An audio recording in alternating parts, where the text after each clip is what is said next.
They're coming, they're coming, they're coming. Get out now, get out now. Have I got your attention there? Yo, it's me.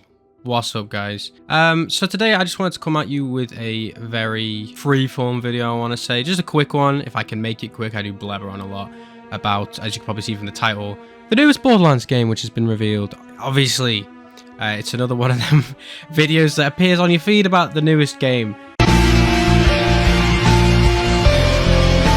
I didn't want to make a video like this because for me, this isn't against anyone else, but for me it always just seems like it's like that quick, easy thing you can do, like just a weigh in on the new Borderlands game. But honestly, there's been that little on the franchise in a while, and people would take anything. They'll just grasp at everything they can. So the fact that we've got actual gameplay trailers and stuff like that, revealing new enemies, the story, Vault Hunters and all that stuff, I just thought I'd weigh in my opinions. So yet another Borderlands video in your feed about the new game and what my opinions on it are. Now, if you've watched me before, you probably know that I mostly make Borderlands 2 content and mostly longer form videos. Like, as you can probably see by my longer form videos that like 3 fucking hours long. It's something that I enjoy doing. I love the intricacies of the franchise and the enemies and the guns, everything about it. And I, so far, really enjoyed the Vault Hunters especially. I mean, my video on all Vault Hunters was over 3 fucking hours long. And when you can make a video that long without giving up halfway through and wanting to die, which, trust me, I actually did, but I managed to get there in the end. I'm still here, flesh and bone. You know that something's going right with the way that you're actually making the characters work in the game. And ultimately, I didn't like Borderlands 3 when it came to everything apart from the gameplay and the characters themselves. But for me, that kind of helped me get along. If the characters were bad, like the Vault Hunters that you play as were bad, I doubt I would have even made it through the campaign, because that is the brunt of the game itself. And as you can probably tell by the fact that I do make more long form videos, it's not commentary, it's not news, it's not updates. This isn't the type of thing I usually do. So yeah. Anyway, Borderlands 4. I've seen some of the footage from it, and personally, I don't really know what to think of it. Right now, I'm just happy that the villain is actually taken semi-seriously, unlike the previous game. They did initially look like they were going to be taken seriously, Troy and Tyreen, but then it ended up that they were just silly goobers. Haha, we're funny, we live stream to psychos. Shut your And it didn't work out. So this new villain looks like he's actually a threat and something to take seriously, which is good. I like the comedy plus serious moments, because you want to actually defeat these people. You wanted to kill Tyreen and Troy because they were badly written characters and you wanted to die by listening to them speak. That isn't how you write villains. That's how you write bad characters, and that's why you want to kill them, because they're written very badly. And this new guy, hopefully he is a dick. He's a dick to you throughout the whole campaign, mocking you and stuff. Not like Wonderlands, where the villain's like, haha, I am a big villain guy, moo moo moo. But that's probably because it's a Tiny Tina world, whatever. Anyway, rambling again. Pre-sequel is probably my favorite Borderlands game of all time when it comes to the story itself. Borderlands 2 story, while yes, it was a advance from the first story, which in itself was kind of terrible, it's way better than 3. But then you look at between the games, the pre-sequel, as the name suggests, that story is a story that is told so well and answers a lot of questions that people had about certain things, but also gives answers to questions people really didn't ask in the first place. And 2K Australia and Gearbox did a very, very good job at showing us what a very well-written story looks like in a Borderlands game. Unfortunately, I don't know why Borderlands 3 sort of took it in a completely different direction, because if you play 2 and then the DLC for 2, Fight for Sanctuary, then 3, it's like the pre-sequel didn't even happen. Like, everyone mentions this all the time, but the Watcher is a very important factor in the future of the franchise. War is coming, all that bullshit. I think finally in Borderlands 4, they're acknowledging that. I mean, hopefully they're acknowledging that and actually deciding to go with that path, because it was the most interesting for me. And the path of getting as many Vault Hunters as you can seemed to just completely disappear when 3 came around, because, I mean, only a few Vault Hunters from Borderlands 2 even returned, and the ones that did return didn't return to help as Vault Hunters. They returned as party planners, or as game show hosts for some diabolical reason. Oh no, gringe!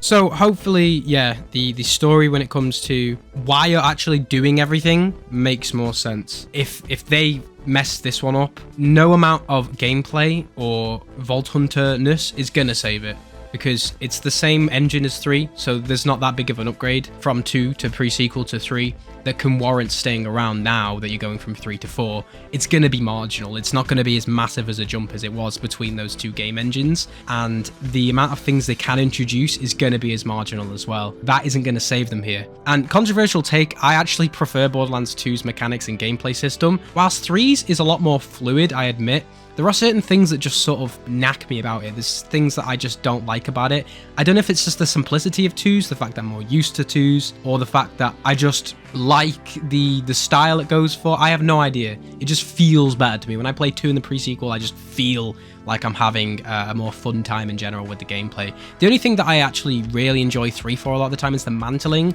When you use mantling in 3 and then you go back to the older games, you're like, oh my god, can I not climb up this fucking rock that's 2 feet above my body? The Vault Hunters as well, I saw them in the trailer. You can't really gather much from it. They look sort of generic. One of them kind of looks like an Overwatch character. And I don't know if that's a good thing or a bad thing, but all I can say is that in previous games, they look more distinct. Each one has their own feature. Like, just off the top of my head, I can say Zane had spiky hair, he had something on one of his eyes, Mo's helmet, and she had a massive fucking mech, Flak was a dude, woman, person, robot thing, and Amara was an Indian siren. You haven't had any of them before, so they're all distinct. Borderlands 2, Zero, don't know what the hell he is. Salvador, sure. Maya. Axton, probably the most generic out of all of the characters, I think, so far. He's just sort of like commando dude. And then going back to Borderlands 1, Lilith, red hair, siren, Roland, sort of the same as Axton, but black, Brick, Meat House. I shouldn't even have to mention Borderlands the pre-sequel. They have fucking Claptrap. Need I say more? Oh, and a woman Captain America, but this time an assassin who hates everything except the color red, apparently.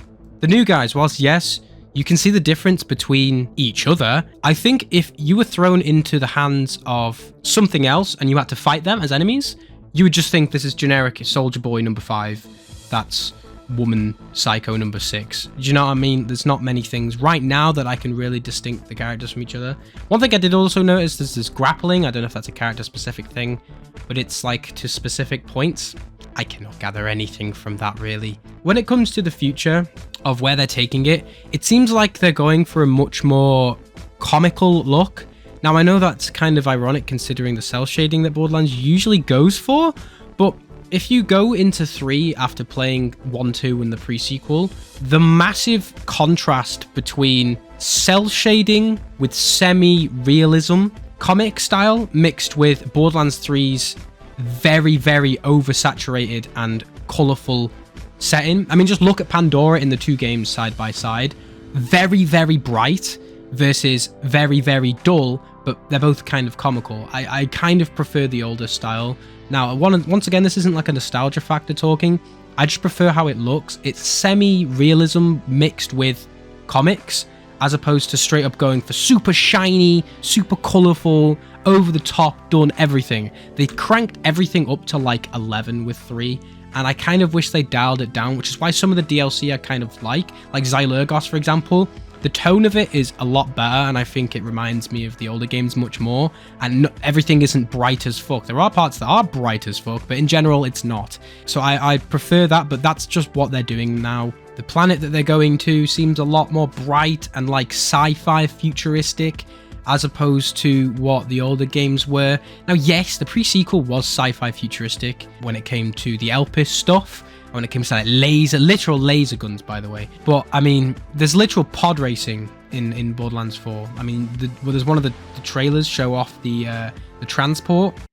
Now this is pod racing. Now this is pod racing. Now this is pod, and it looks cyberpunky. A lot of the art shown off looks very neon lights and night cities and stuff like that. I don't really know if I like that. I don't really think Borderlands when I think that, But it's like, what are they going to do? They can't just keep making games on dusty planets. But then again, it's like, they could have a similar vibe to other games, I don't know. And seeing as how Borderlands 2's been out a really long time, and whilst I still am really enjoying covering long form stuff when it comes to that game, I'm just going to start covering more Borderlands 3 stuff now, because it's actually mad how long that game's been out. It's coming up to 6 years this year, meaning I'm starting to get nostalgia for actually playing Borderlands 3, and I'm going to start making some videos on that, longer form videos, so covering all enemies and things like that, and then covering all the weapons and things like that as far as I can go, so that when Borderlands 4 comes out, people are then going to be more interested in the franchise, knowing that they've been able to see my videos covering everything from that game, and also moving on with the franchise. Let's just hope that in future there is more things to cover when it comes to more enemies and things like that in Borderlands 4. So yeah, just a quick one. It was still over 11 minutes, goddamn. But that's just my 2 thoughts. Once again, it's like another video based on Borderlands 4. And I'm not really that interested in it so far. There's not really many things that have dragged me in. I saw the trailers and I was just sort of like, okay. I mean, the part of the trailers that I enjoyed the most was obviously the enemies going against each other in this big war, and then the main villain. So hopefully the story is going to be better, and hopefully there's no more COV, because fuck the Children of the Vault. We want bandits back, baby. Bandits. So yeah, other than that, guys, just been a quick one, and I will see you in the next video. Peace.